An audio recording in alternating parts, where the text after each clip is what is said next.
Hablemos a las 12 por T13 en vivo, nuestro canal de noticias. Hoy con Manuel Marfan, ex ministro de Hacienda y ex vicepresidente del Banco Central, un economista de trayectoria más que dilatada. Manuel, muchísimas gracias por la gentileza de estar acá. Buenos días. No, al contrario, gracias por invitar. Hablemos. Hubo ayer un raspe, un ruido ahí entre el ex ministro Marcel y el ministro de Hacienda Jorge Quirós. Todo esto por el tono, todo esto a raíz de la frase famosa de que el gobierno anterior manejó los últimos meses como el Estado como si fuera un kiosco. ¿Qué le parece la controversia y qué le parece la frase del ministro de Hacienda? Mala frase, mala frase.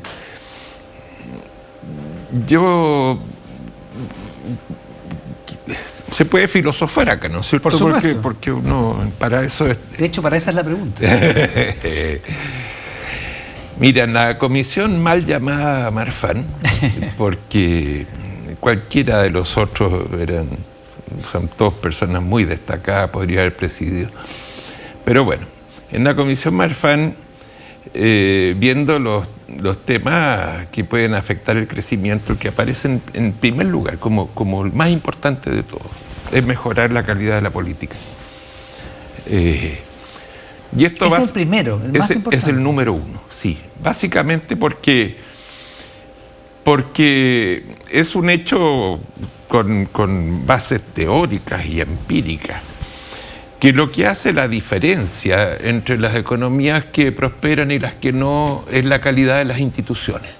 Eso es el libro de Robinson y Acemoglu, que es como bestseller porque fracasan las naciones, pero también hay que recordar el premio Robinson es premio Nobel de Economía precisamente por trabajar en estos temas.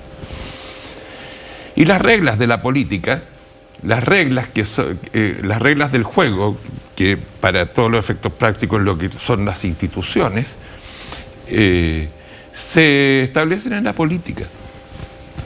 Y cuando la política es mala, las instituciones son malas y las naciones fracasan.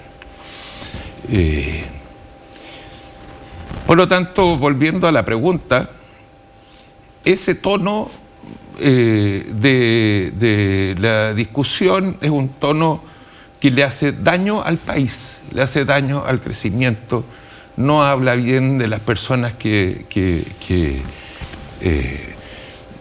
dicen esas frases que son solo ácidas, solo lo que hacen es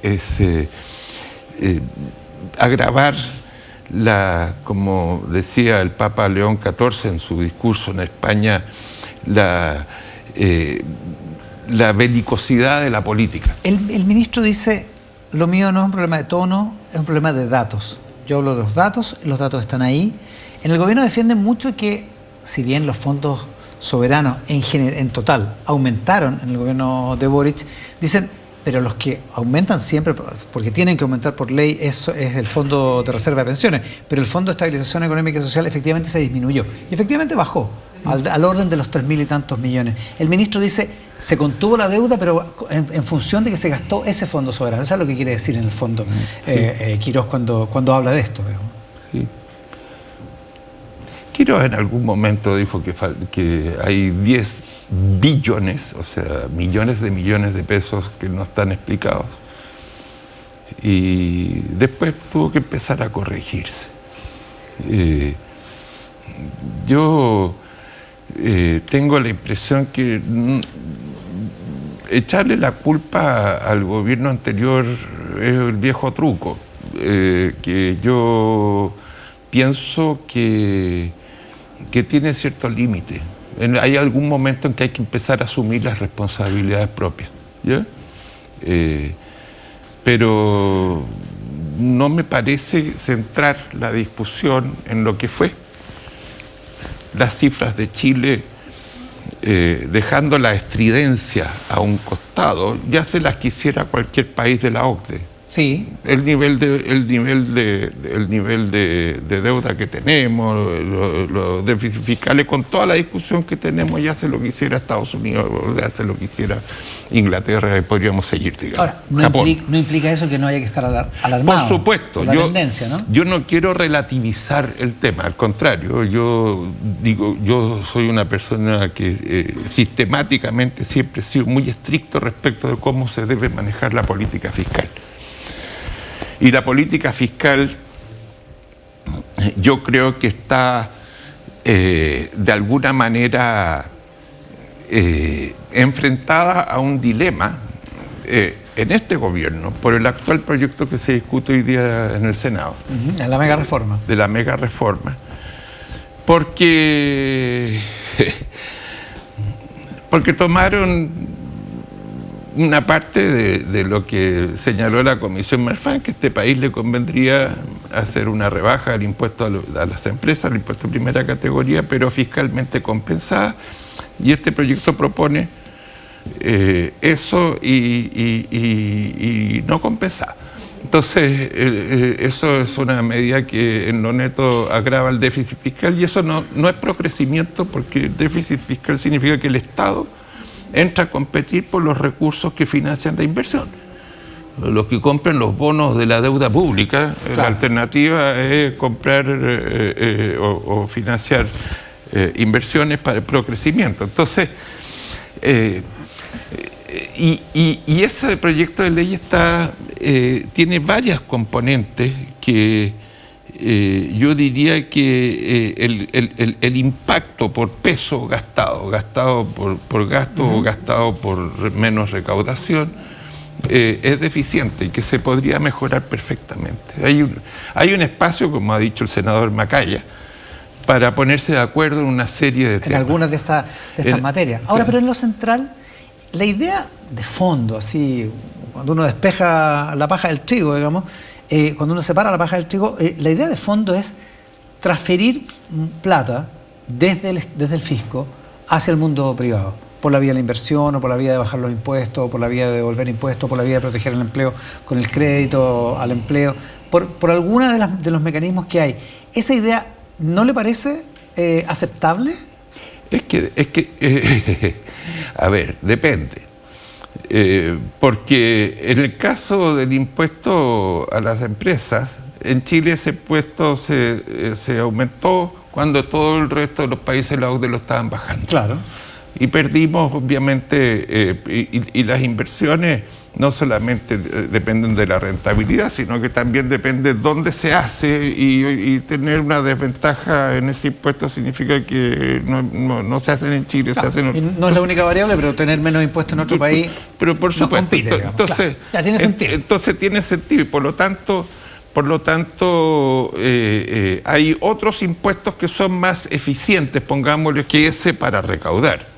Y obviamente que las inversiones se hacen desde las empresas, y al rebajarlo hay un beneficio para las empresas. Pero hay otros componentes de este proyecto de ley que a mi juicio no tienen la misma eficacia, ¿ya? El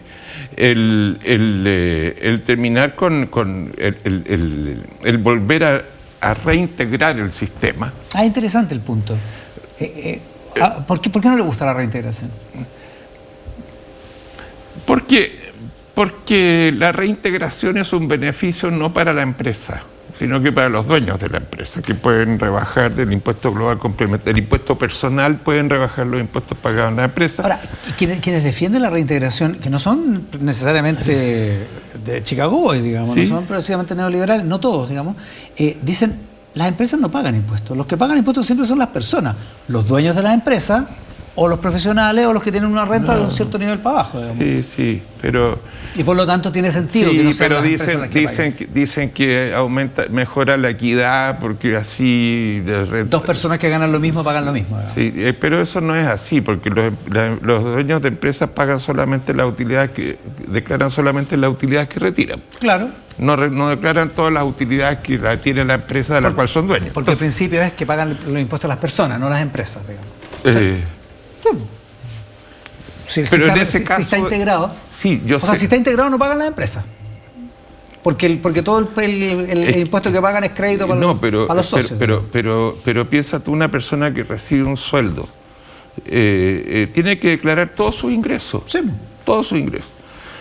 Y los dueños de las empresas declaran solamente de sus ingresos totales que tienen, solamente lo que retiran. Solo lo que retiran. Entonces, ese es un beneficio que no tienen las personas de trabajo. Entonces, y esto es una cosa muy antigua, una de las cosas que permitió el desarrollo, incluso capitalista en su momento, fue la invención de la sociedad de responsabilidad limitada, que hace que, por ejemplo, cuando una empresa se endeuda, no necesariamente los dueños son los responsables de ese endeudamiento y la empresa quiebra y los dueños no... Bueno, esa separación entre la empresa y los dueños de la empresa que parte desde allí, esa es una separación que existe prácticamente en todos los países del mundo para todos los efectos prácticos. ¿Ya? Y por incluyendo el incentivo a la inversión. También es cierto. Pero por supuesto, pero también desde el punto de vista tributario son personas diferentes. Ya. Son personas tributarias naturales o jurídicas. O claro. Jurídicas son personas diferentes, el dueño, el accionista, que la empresa. Y entonces la integración de la manera como la conocemos en Chile, lo que hace es que beneficia a las personas, pero no a las platas que quedan en la empresa, que son las que después se reinvierten. Entonces, esas no tributan, pero se reinvierten. O sea, bueno, no se reinvierten. O sea, no necesariamente. Bueno, pero quedan ahí, digamos. Sí, pues no, si se las o sea, la gracia es que se reinvirtieran. Bueno, pero es que si se reinvierten, entonces tú haces un retiro para reinvertir y no pagas impuestos. Para reinvertir en otra empresa. Sí, claro. Pero si reinvierte en la misma empresa, no debería pagar impuestos. ¿O sí? O sea, yo le pregunto, debería pagar, claro, y así es. Si queda en el sistema de empresas, entonces no lo ha retirado y no se declara. Claro.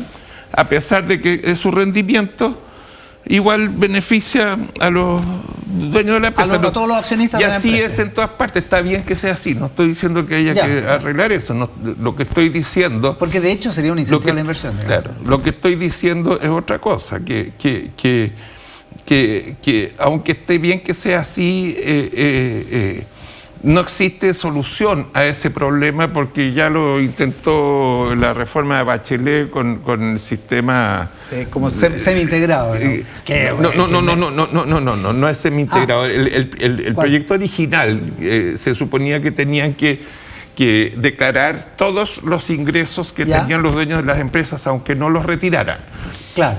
Pero eso es imposible, precisamente por lo que decía, la manera como está estructurado el sistema siempre es que las empresas y las personas son personas distintas. Entonces, y eso no se puede arreglar, habría que reinventar la forma de cómo se hace.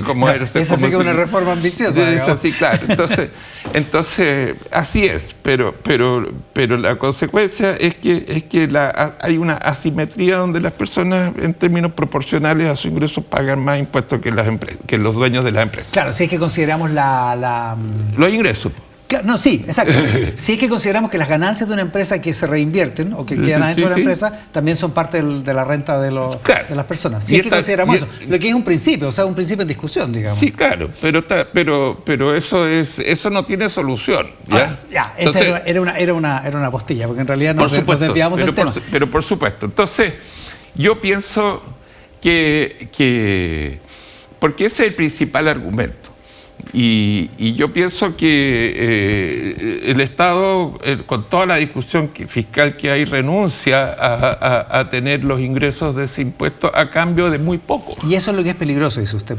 Es poco, porque mejora el crecimiento, no, porque si esas utilidades las reinvirtiera, entonces no paga impuestos, porque puede sacarlas de la empresa para ponerlas en otro negocio, en otro emprendimiento. Y eso sería nuevo. Y eso es un retiro para reinvertir y no paga. ¿Ya? Entonces... o sea, ahora paga, pero podría no pagar. No paga. Ah, no paga, ya. No, o sea, paga los impuestos de la empresa solamente. Ya. La persona no paga. No paga. Entonces, el rendimiento por luca, pongámoslo en esos términos, por cada luca que pierde de recaudación en otras cosas... Es un rendimiento discreto, dice usted. Es un rendimiento claro.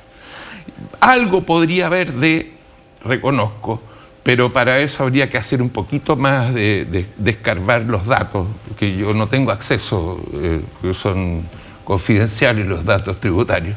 Sí, claro. Pero en el Servicio de Impuestos Internos sí podrían hacerlo. Bueno, ahí hay una discusión que el ministro de Hacienda quiere reabrir, quiere rehacer el estudio, este famoso estudio de... Bueno, pero de todas maneras... Donde se supone que la claro, elevación tributaria es como del 46%, digamos.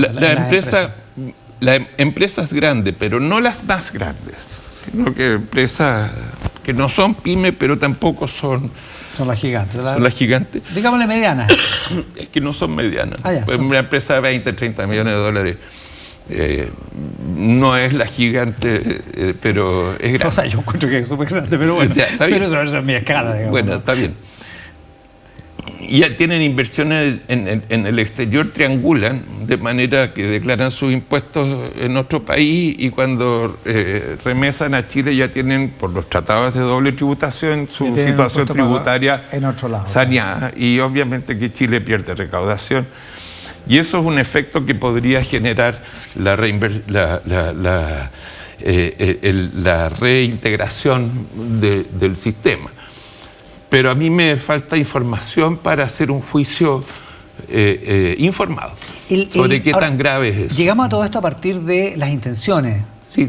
Lo que yo estoy poniendo como supuesto la intención que tiene el gobierno. Claro, lo que pasa es que tú dijiste este es un proyecto que su idea es transferir recursos desde el Estado a los dueños de las empresas. Y yo estoy diciendo... Esa parece ser la idea del gobierno. Y entonces yo digo, para efectos del impuesto de primera categoría, lo que debería hacer el Estado es rebajar ese impuesto, pero compensar bajando otros gastos, subiendo otros impuestos, de manera que el efecto fiscal sea neutro. Antes que nos vayamos al corte. Pero en las demás cosas yo no estoy tan de acuerdo. No está tan seguro. Ahora, el subsidio al empleo formal, por ejemplo, que también al empleo formal... El famoso crédito. El famoso crédito, ¿no es cierto? También uno dice cuántos recursos se hacen acá y cuál es el impacto que tiene. Y es caro para impactos chicos. Entonces, son 1.400 millones de dólares, pero dice, que es lo que le iba a preguntar antes de que nos fuéramos al corte. El ministro dice, lo que estamos haciendo aquí es proteger el empleo. ¿Por qué vía? Por la vía de bajarle el impuesto a las pymes. Pero si hay otras maneras mucho más baratas de hacerlo. ¿De proteger el empleo? No, claro, por supuesto. Hay otras maneras. El hecho de tratar de resolver la cantidad de viviendas nuevas que hay sin vender, rebajando el IVA, es una manera muy cara de hacerlo. Hay maneras mucho más baratas de hacer exactamente lo mismo. Entonces, subsidiando la tasa de los hipotecarios, por ejemplo. Por supuesto. Costaría menos, dice. Claro.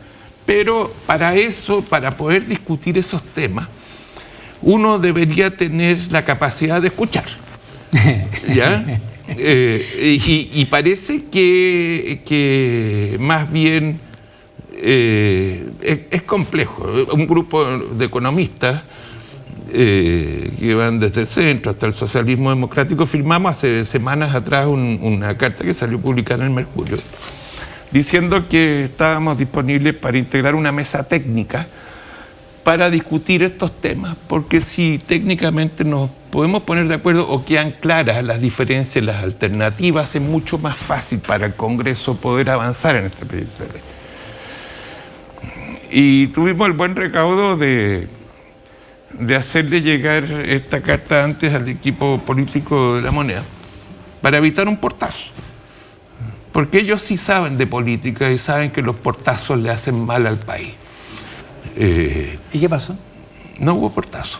De ahí está y está disponible y es una oferta que sigue en pie y abierta. Yo creo que el senador Macaya probablemente intentará colgarse de eso para su intento de que se avance en un diálogo. Hagamos una cosa, tenemos que ir al corte, pero a la vuelta hablemos a propósito de diálogo, hablemos de la acusación constitucional contra la exministra de Hacienda. Usted ya también firmó una carta en el Mercurio contra ella. Vamos a hablar de esos argumentos con Manuel Orfán, ex ministro de Hacienda y ex vicepresidente del Banco Central. Hablemos a las 12 por TVC en vivo. Pausa y ya estamos de vuelta.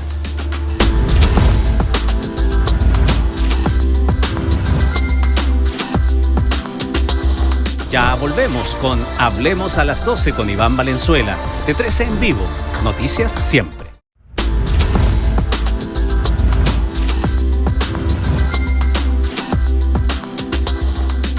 Hablemos a las 12 por TVC en vivo con Manuel Orfán, ex ministro de Hacienda y ex vicepresidente del Banco Central, que firmó una carta con otros ex ministros de Hacienda, con Marcel, si no me equivoco, Velasco, y me falta una, Izaguirre, ¿no? Izaguirre, sí. Eran los 4 contra la acusación constitucional contra el ministro Grau.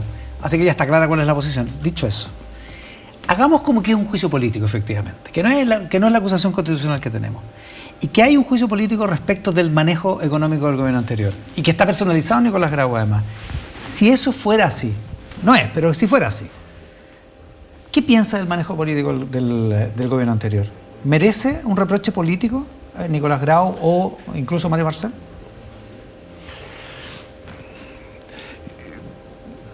Yo creo que cuando hay metas fiscales lo mejor es cumplirlas y hacer todo lo posible para cumplirlas. Dicho eso, uno tiene que también ver el mono completo. De todos los países que aumentaron mucho su gasto durante la pandemia, Chile fue el único país que retrocedió el nivel del gasto a los niveles prepandemia, el único. Incluso al hacerlo, el Economist la puso, todos los años elige la economía del año, ¿ya? Y entonces Chile tuvo una nominación de los top 5. Hay un mérito ahí. Por supuesto, porque ninguno de los otros países lo redujeron. Todavía muchos acarrean problemas fiscales porque no han vuelto los niveles de gasto público prepandemia en términos proporcionales al tamaño de la economía, obviamente. También es cierto que la farra que nos pegamos fue importante, digamos. No, lo que sea, en otros países también. Sí, sí. Pero la farra fue no solo eso, sino que además los retiros de fondos de las AFP, etcétera, y resulta que todo eso que son shocks y crisis y potencialmente podrían generar crisis muy profundas, fue muy bien contenido. Había que gobernarlo y se hizo. Y fue muy bien contenido. Entonces, uno podría decir, mira, de punta a punta este es el único gobierno que ha bajado el gasto público, podría decir. O sea, tú lo puedes medir de varias maneras. Claro. Y entonces, ¿cuál es la razón? Las metas se ponen al inicio de los gobiernos, ¿ya? ¿Qué es lo que acaba de hacer este gobierno? Claro, se ponen al inicio. Decreto de política fiscal. Pero después hay cosas que no siempre son manejables por la autoridad. Más o menos la mitad, más o menos o mejor dicho, más de la mitad del error que hubo respecto de lo que fue la meta y lo que fue la realidad, más de la mitad de esa diferencia está explicada por los ingresos que son menores a los que se proyectaron. Y que es cierto que el Consejo Fiscal Autónomo y la entonces oposición le advirtió al gobierno que los ingresos iban a ser menores. Sí, pero los resultados fiscales son mejores que los que había proyectado el Consejo Fiscal Autónomo. ¿A qué se refiere con los resultados fiscales? Del crecimiento de la deuda pública. ¿Ya? ¿Que creció menos? Creció menos. Año a año creció menos. Que es lo que motiva la famosa frase del kiosco de todo esto. Sí. ¿Ya? Entonces, yo insisto, no está bien desviarse de las metas. Pero también hay una cosa que es valorable, que fue la reforma previsional que se logró a través de un acuerdo. No es perfecta, pero sí la gracia es que tuvo un acuerdo muy amplio y es una reforma cara que generó un gasto también que no estaba contenido en las proyecciones iniciales. Entonces uno debería hacer un juicio un poquito más ponderado. La regla fiscal supone que todos los ingresos todas las utilidades de Codelco son propiedad fiscal del gobierno central. Pero resulta que eso era cierto antes, cuando el sector público sacaba todas las utilidades, y no es cierto ahora, en que saca menos de la mitad de las utilidades de Codelco. Porque Codelco tiene planes también para... Necesita plata para reinvertirla. Para reinvertir, ¿no es cierto? Y entonces solo eso ya es medio punto del PIB. Para ponerlo, el porcentaje del PIB es la unidad de medida más grande que tenemos los economistas. No hay cosa más grande que eso para la economía nacional. Entonces yo diría que correspondería un reproche por haber tenido ese desvío en los resultados. Pero de allí a una acusación constitucional, que es la sanción más grave que puede poner el Congreso a los funcionarios. No hay nada más grave que eso, no hay nada más fuerte que eso. Y normalmente son por acciones que están en el borde de la legalidad, que no es el caso. Es una exageración y forma parte del crispamiento de la política. Ahí me acordé de la palabra del Papa León XIV. Crispamiento. El crispamiento. El crispamiento de la política es una señal, un signo de la mala política, ¿ya? De la política que es incapaz de mantener un espíritu, un ambiente más constructivo en el ámbito de la política, un ambiente más pro país en su conjunto. Entonces, yo creo que la acusación constitucional contra el exministro Grau es que la manera, a ver, la primera acusación constitucional que hubo desde la vuelta a la democracia, hasta donde yo entiendo, fue la acusación contra la ministra de Educación de Bachelet 1, la Yasna Proboste. La primera de las políticas que se aprobó, sí, claro. Porque se aprobó la de Cerecea, el juez de la Suprema en pero estoy hablando de los ministros. De los ministros de Estado fue la primera. Y después, durante el primer gobierno de Piñera, vino la vuelta de mano y se acusó al ministro de Educación, precisamente de Sebastián Piñera, Harald Beyer, ¿no es cierto?, de manera, en los dos casos, muy injustamente, porque hay un abuso político de esa herramienta y de ese instrumento, y que normalmente es un abuso desde la estridencia. Y después lo que ha habido es un aumento de esa práctica de las acusaciones constitucionales. Ya el peor momento, a mi juicio, fue cuando en medio del estallido social y de la pandemia y todo eso, además de 10 acusaciones constitucionales contra ministros de Estado, se hizo una acusación constitucional contra el presidente de la República para derrocarlo.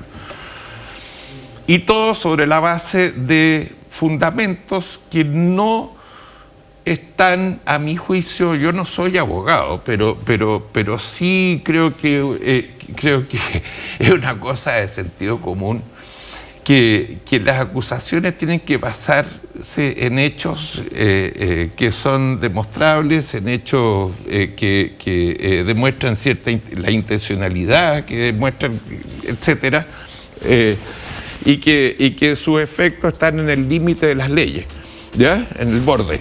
Y no parece ser el caso. Y no es el caso. Entonces, esta es una de los elementos que habla de que la calidad de la política en Chile es mala. Y ese diagnóstico es un muy mal augurio para efectos del crecimiento y la prosperidad de este país a futuro. Lo mismo que decíamos al principio, Manuel. Exactamente. Muchísimas gracias por la gentileza de estar hoy día con nosotros. Ok, al contrario. Espero no haber lateado. Para nada. Con el exministro de Hacienda, Manuel Marfal, ex vicepresidente del Banco Central, en la edición de hoy de Hablemos a las 12 por T13 en Vivo. Mañana seguimos con otra conversación así en nuestro programa, acá en T13 en Vivo. Muchas gracias por estar ahí.